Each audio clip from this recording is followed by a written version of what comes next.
Don't want to be late for our meeting. Let's go. Hello everyone, GBA049 here, and welcome back to another episode of Let's Play Metroid Prime 3 Corruption in the Metroid Prime Marathon series, episode number 48.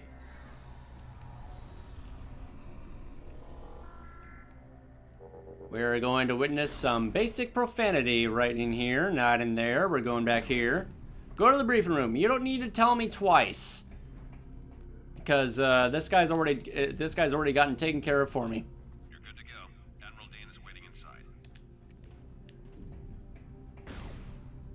Can you, like, get this out of my face? It's right over here. Shut up.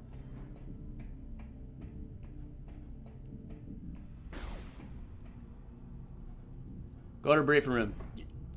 There we go. And the gang's all here. Gore, Rundus, and Samus? Okay.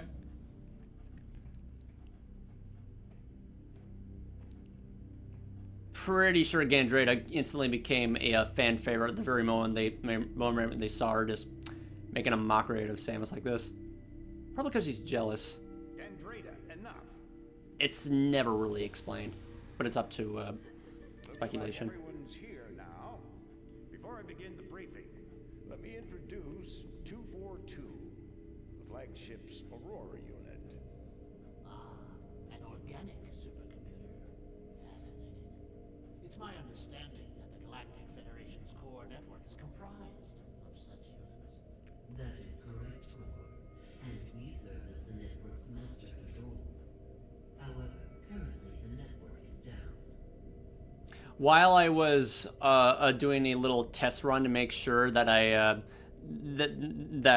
Admiral Dane says "damn," I realized that there's no way to skip the dialogue. You can't mash A. You just have to wait until they're finished talking, unless you press plus. But I don't know. That seems inefficient. But necessary.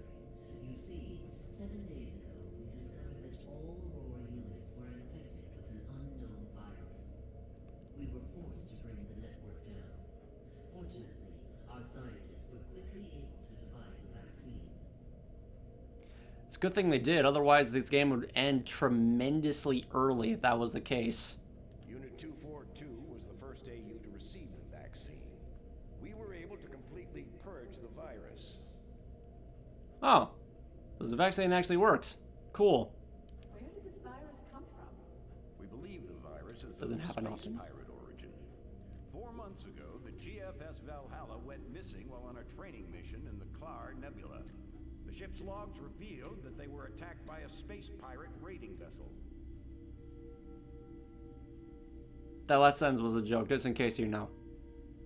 Most may only refer to come from once, but you know.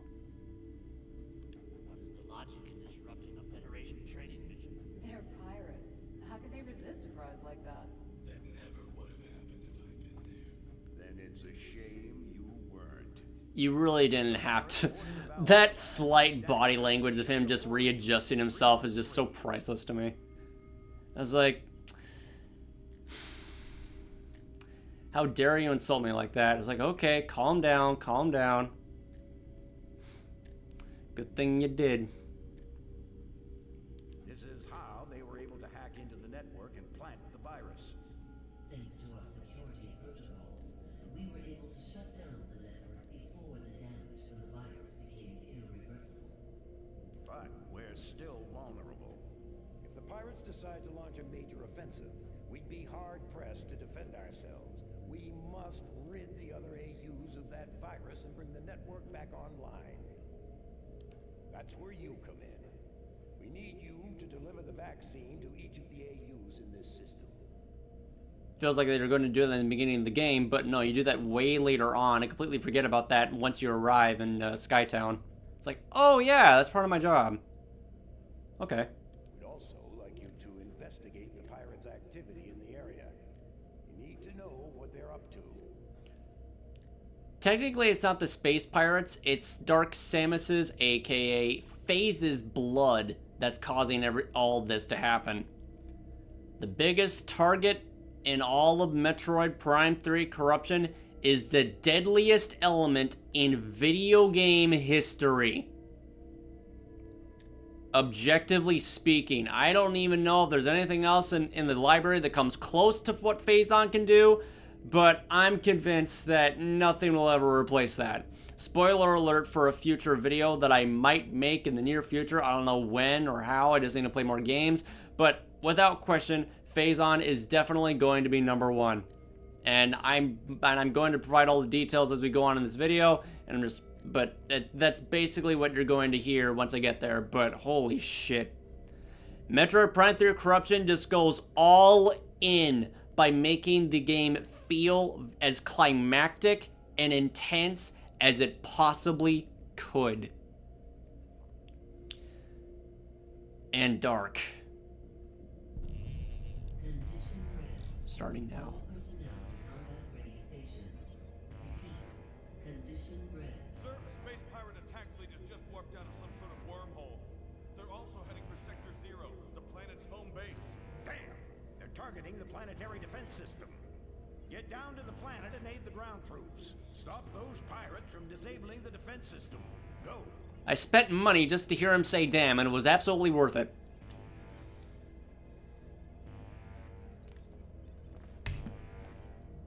Admiral Dane, are you leaving? Yeah, he's leaving. I can't scan him.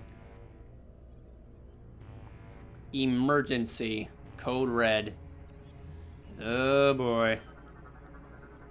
And thus officially begins the presentation of this game. It is not throwing any punches, let me fucking tell you. Metroid Prime 2 Echoes has the best atmosphere in the series, but presentation is really good, but nothing comes close to what Prime 3 does. Like, holy shit, man. I still can't believe how far they take it.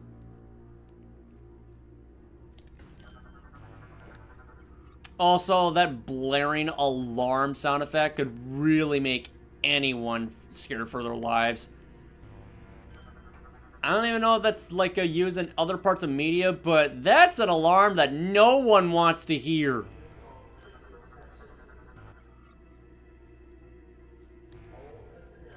Like, absolutely amazing sound design with the freaking alarm system. And yes, you can talk to them. The pirate ship seemed to come out of nowhere. Seems to come out of nowhere. The troops on the ground are getting hit hard. You and the other hunters need to get down to the planet ASAP. As you can see, I'm too busy to talk. Well, obviously, sir. As you can see, I'm too busy to talk. Anything else these guys like to say? I've never actually done this before. The damage reports are coming in too fast.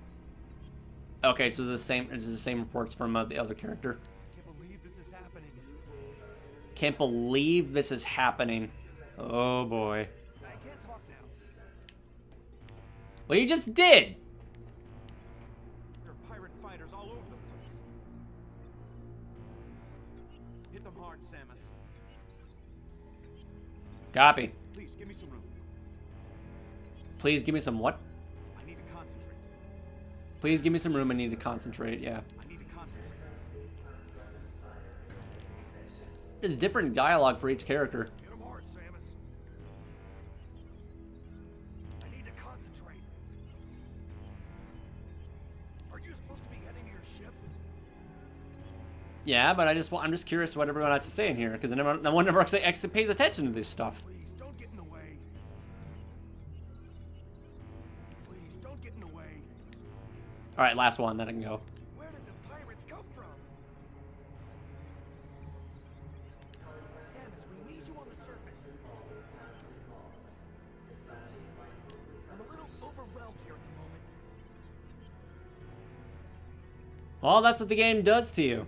I can't talk now. I need to focus. I can't talk now. I need to focus.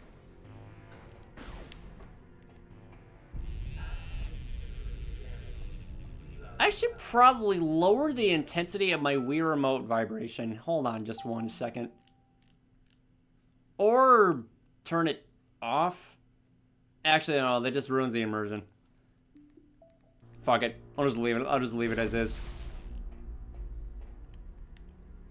And then again, my GameCube controller did the exact same thing, but still. Samus, get to your ship. Need you down on the planet. Until we get the fleet in formation. That little animation of Emerald Dame just quickly just turning his head, but when the space pirate ship just destroyed another ship is really, really smooth. Fleet Admiral Dane, commander of the GFS Olympus, the flagship of the GF Starfleet.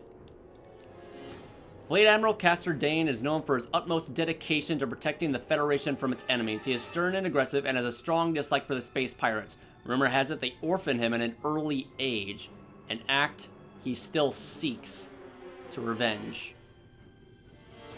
Wow. He's just like me, for real. I can't believe I just said that, sorry. All targeting systems engaged, and they are ready for action. Don't know why they had to, turn all these back to blue, but, they're just, playing a little mini-game called, Objective Survive, seems like. Wonder if they say anything new. Pirate fighters all over the place. Oh, it's just the same ones in the briefing room. Damage reports are coming in too fast. Yeah, that's it. It is the same thing there. All right, this is it. I'm going the wrong way.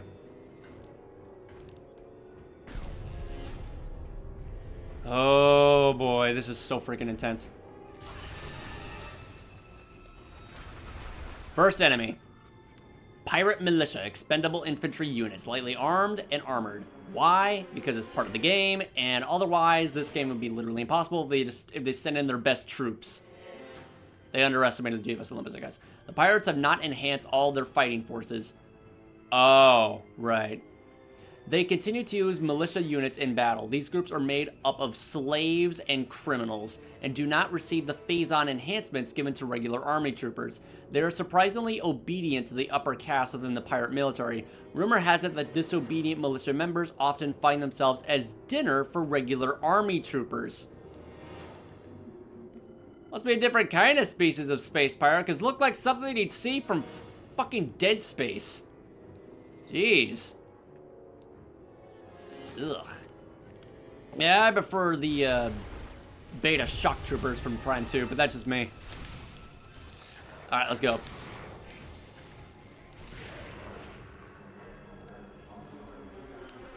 These passages are closed. Locate an alternate route. Because our ship is, back to our ship is blocked off, and we're going to take the long way out. And it's definitely a long way out. Protect the sky, protect the sky, protect the sky, protect the sky. Human shield. There we go, saved his life. Galactic Federation troopers saved. You're welcome. These pirates don't know what they got themselves into. Or do they? These pirates don't know what they got. Yep, okay. Oh. We've got this area covered. Get to your ship ASAP. Double check, make sure there's anything on our most scan. Oh yeah, of course. This thing. Space Pirate Boarding Pod. These light craft are used to pierce the bulkheads of larger ships. Pirate boarding pods are crude, even by their standards. They are composed of an aged propulsion drive, a cramped crew transport module, and a nose cone packed with high explosives. The pilot guides a pod toward the target ship, then rams it, detonating the explosive upon impact in an attempt to breach the hull. If a breach is created, the crew within exits the pod. Of course, mishaps occur. Sometimes the explosives go off prematurely, exposing the crew to vacuum. Other times, the detonation fails to occur, leaving the pod to bounce off the target's hull. The shielding between explosives and crew is substandard and often fails to protect the crew from the explosion. The pod's nickname of Space Coffin is well earned.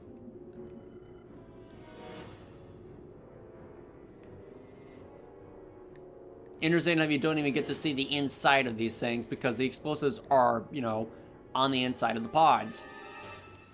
And once you do get inside, it looks sentient and alive. I have no idea why these things look like an looks like its own fucking creature, but it does. The way the eyes just track your movement.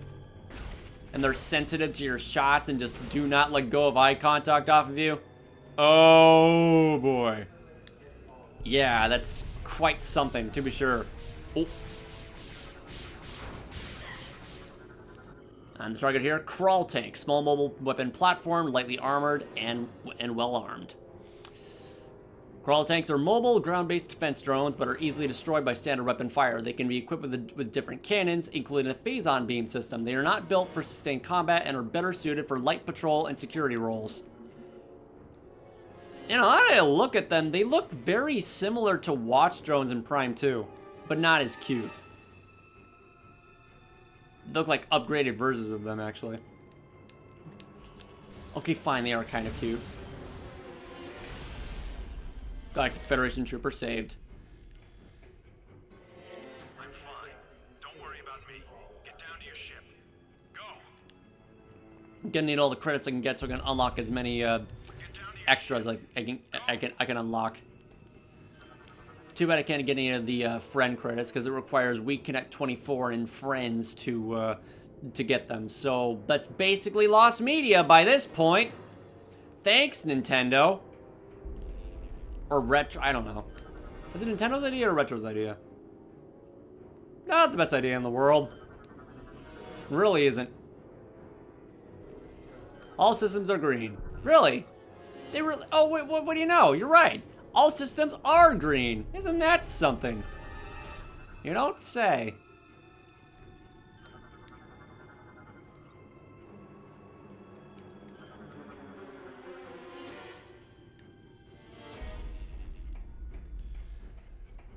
Oh boy. It sounded like the 242 just said new wave oven.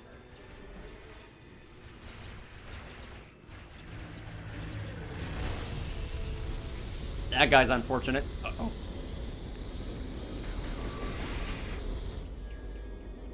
Galactic Federation trooper saved. Easiest one to miss too.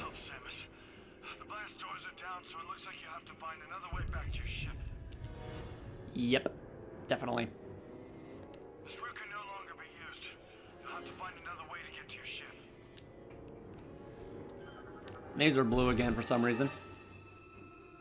Disabled all console controls. A unique passcode is required to access. Well, it's definitely not mine. So which one could it be? So which one could it be? At least you have ways to communicate. Evacuate area immediately. May that Galactic Federation soldier that got sucked into the vacuum of space rest in peace. Because his body might have blown up. Now for a game of cat and mouse with space pirates. Space pirates is like theft. Actually, in here it makes sense because they're corrupted with phazon. Well, except maybe that one. No, wait, never mind. It's still a lie. Armored Pirate Militia. Expendable armored infantry units susceptible to explosive attacks. Members of the Armored Pirate Militia have been granted lightweight armor suits for combat use. While this provides some additional resistance to beam weapons, they are still vulnerable to explosive attacks. Members of the Armored Pirate Militia are mostly inept soldiers who have yet to die in combat.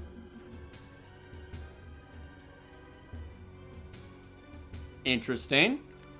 Yet to die in combat. Well, that's soon going to happen to you, sir. Now give me that thing. Right, I have to kill every pirate first. Because for whatever reason, they always... They're just buying themselves time to allow the Leviathan Seed to destroy Planet Norian and everyone else on board. Anyone else here? Nope, that's it. Got the energy cell back. Portable GF energy cell. This unit must be returned to restore room power. Store cell, return cell to socket to restore room power. All right, let's go.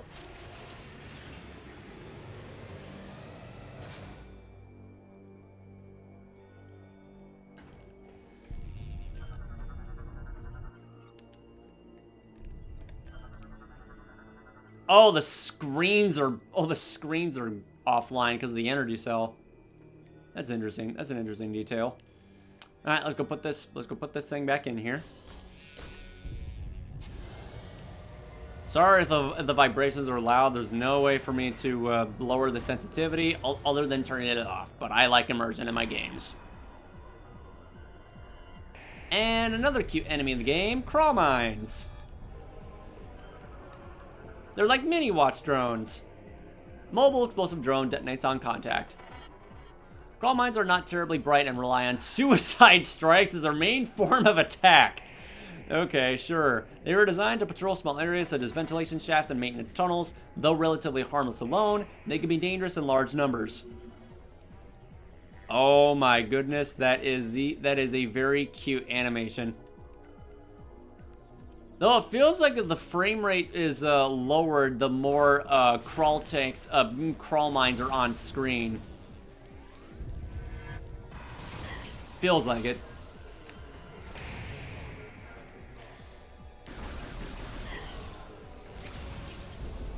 Just a little tiny battle royale against some crawl tanks. How much damage do they do? Quite a lot if I'm not careful, right? Well, I definitely have some iframes to, you know, rely on here. Now online, operations now normal. Ow. Full capacity and maximum, and that's it. Okay. I should. Alright, thank you. Morph ball to enter small spaces.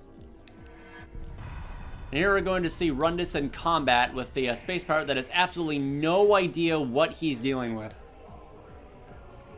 It's also nice if all the crawl mine just like follow wherever you're going. What are you gonna do? Just like create a nuclear explosion with all your suicide strike blows? Nah, there's like ants. There's like ants in a picnic.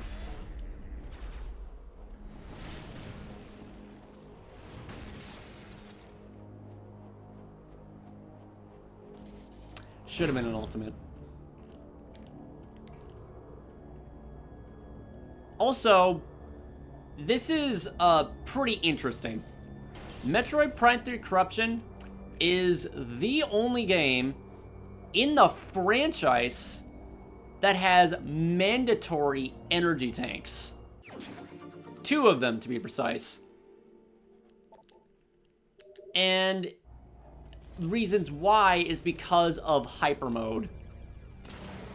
It requires okay.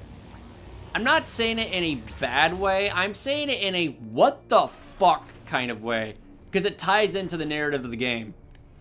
In order to use hyper mode, you need energy. Health energy. I'll talk more about that later because it's absolutely crazy the more that I think about it.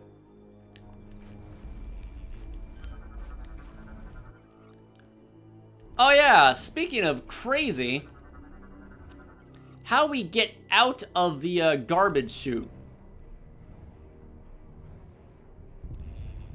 is definitely Star Wars reminiscent, for sure. Read a little bit more on this. No, it's just basically the same thing as everything you read about and know about in the series beforehand.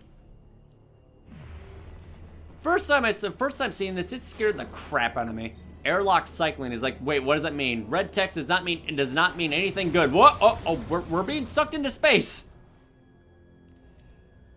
And Samus is just drifting in space, and if she didn't grab onto that in time, it would have been the end of her life. Yeah, that's literally Star Wars. You cannot tell me otherwise.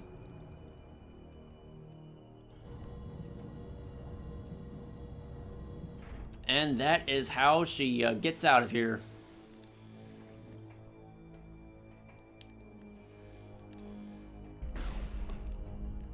Because we're crazier and crazier by the minute. Like we're in the middle of an invasion that's still functioning like a tutorial. Do I really need to keep reiterating that? Yes, I do. Like, jeez.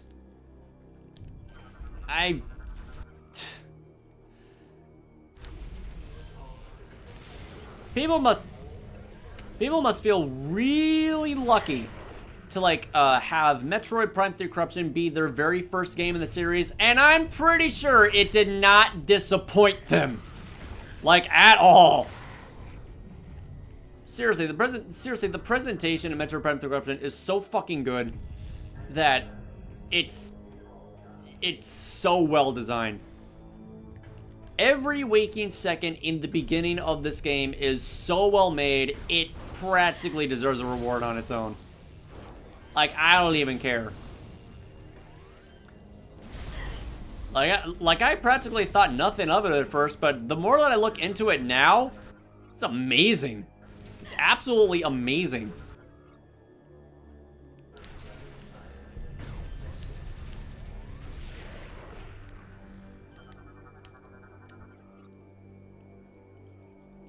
Most likely caused by pirate attack. Yep.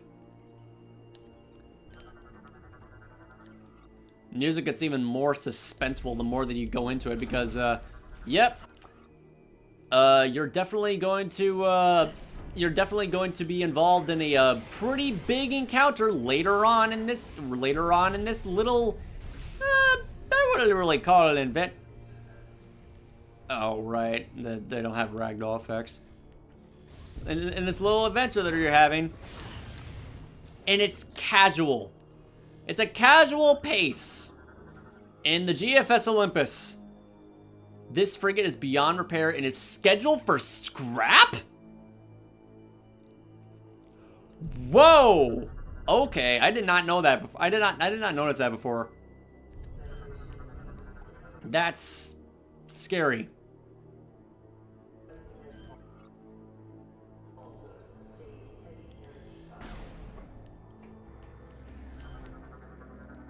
And we don't lose the missile launcher of the game. We don't lose anything in Metroid Prime 3 Corruption. We collect them. No walls or ing or any other bullshit that makes us lose our abilities the moment we use them in the beginning of the game. We start off with everything and keep them. Missile launcher online. Let's go. And with that, we use it on this, what's this called again? Catwalk debris. Lock in the control terminal, scan it, and Gandrada is still in combat with a bunch of other enemies up ahead. Should we help her? No, she's fine. What we do need to do is rescue this, oh god. Gonna go rescue that Galactic Federation trooper as fast as possible.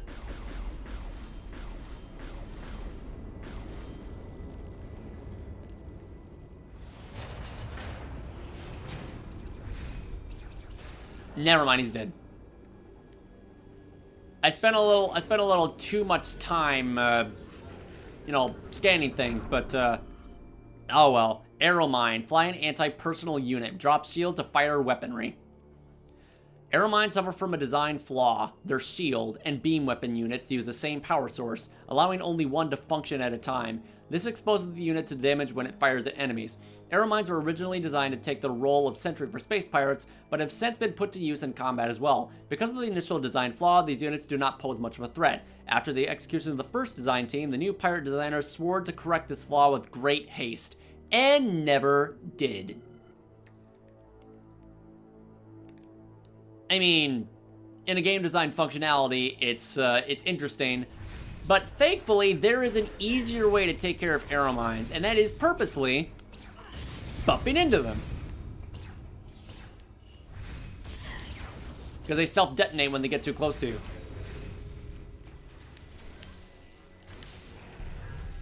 I'm surprised that 100 kills already? That's probably because that I was, yeah, definitely so. I was, allowing all those, crawl mines to, you know, detonate on me to where they all self-destructed, simultaneously at once. And here we go. our first boss fight in Metroid Prime 3 Corruption, and it is a fucking good one. For how it teaches the combat, the controls, and the size of the thing, really good music, not tedious, simple to take care of, but for an introductory boss, yeah, this is a demonstration that this game is really not holding back against anything. For how powerful this setting is, and it just keeps on going and going and going. It's absolutely fucking brutal. Good thing you didn't crush him when you landed, because that would have been way too extreme, even for a game like this. Never mind. I forgot about Brundis' death. Say hello to the one and almighty Berserker Lord.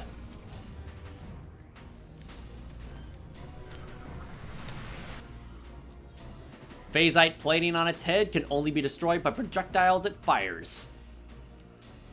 Berserker Lords are highly resistant to damage. Their shoulders are the only unprotected area vulnerable to standard weapon fire. Their main defense lies in their head-mounted phasite plating, which can only be destroyed by the projectiles it fires. Berserker Lords are a desperate measure, designed to exploit Phazon as much as possible. The few Berserker Knights that survive the highest level of corruption are promoted to Lord status. Lords are distinguished by their ornate phasite plating and the Phazon reserves they carry on their backs. Such a kick-ass design for a boss.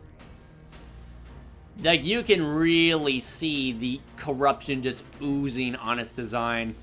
Like, that is something I did not notice before. Those Phazon cocoon structures that you saw at the beginning of the game are used to power the Berserker Lord. I did not know that that was used as a power source for the Berserker Lords. That is such an awesome detail. I did not notice that before until just now. That is so damn cool. I thought they were only just there for, like, you know, in a cutscene and for you to, like, regenerate your energy. But no, they're actually used as a power source to, like, you know, energize enemies. And in this case, it's used to, you know, give some firepower to the Berserker Knights. And, you know, give them to... Distinguished by their ornate phasite plating on the Phazon reserves they carry on their backs. Yep. That's what they're using. I did not notice that before. That is so freaking cool. Anyway, as basic and casual the Berserker Lord is as a boss by barely doing anything to oppose you, it's the very presence of this guy that really makes this boss stand out in a narrative perspective.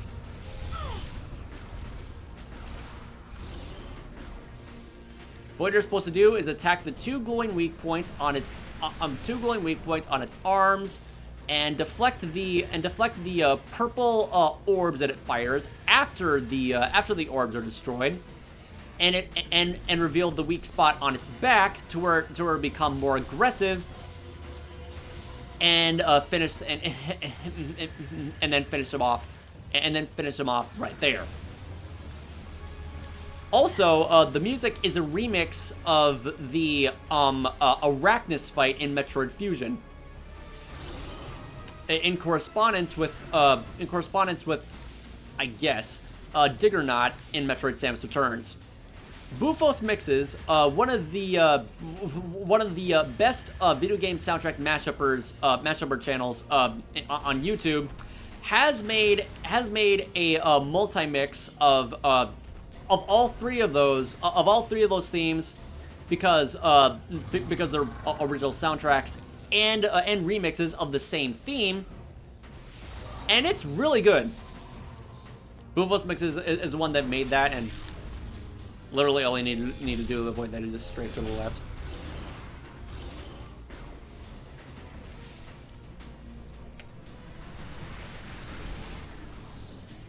You can really feel the power of this game just by how it starts off, and the Berserker Lord is doing everything in its power to, like, share those traits as much as possible, because this game is really does not fool around.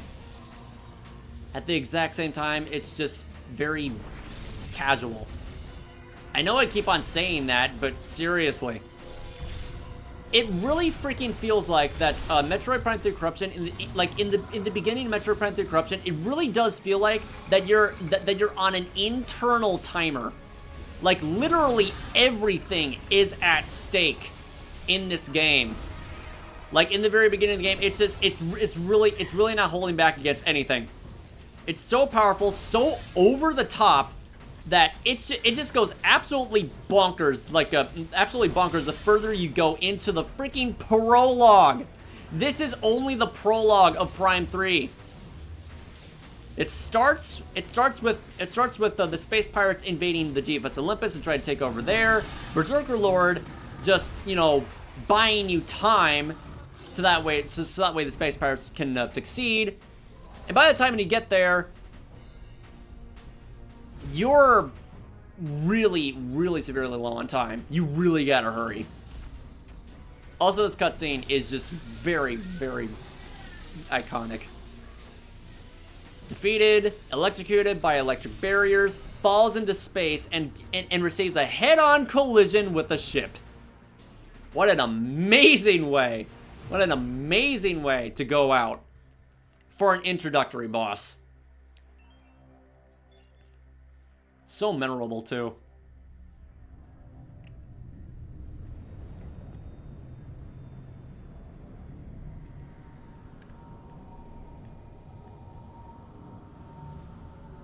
But that presentation is only beginning. It started off calm, then it gets very intense and heated. And when we arrive to planet Norian, everything is just completely off the rails. I don't think that there's many people out there that just praise on how good the prologue and not prologue, but the introduction of Prime 3 is, because they really need to do that. And I'm doing everything I can I'm doing everything I can to give it what it rightfully deserves, because it is a fucking masterpiece. Like so climactic, so intense, so good. Like, there's really not much else to describe it. It's just that good. But anyway, that'll have to include the end of this episode of Metroid Prime 3 Corruption in the Metroid Prime Marathon Series, episode number 48. Hope to see you again in the next one, of where we will arrive on planet Norian, face off an armada of space pirates that almost capture Samus, and take on Meta Ridley. So hope you're looking forward to that as much as I am, and I'll hope to see you again in the next one. Thank you for watching. I'll see you later. It's GBA049, signing out, going offline, and see you next mission.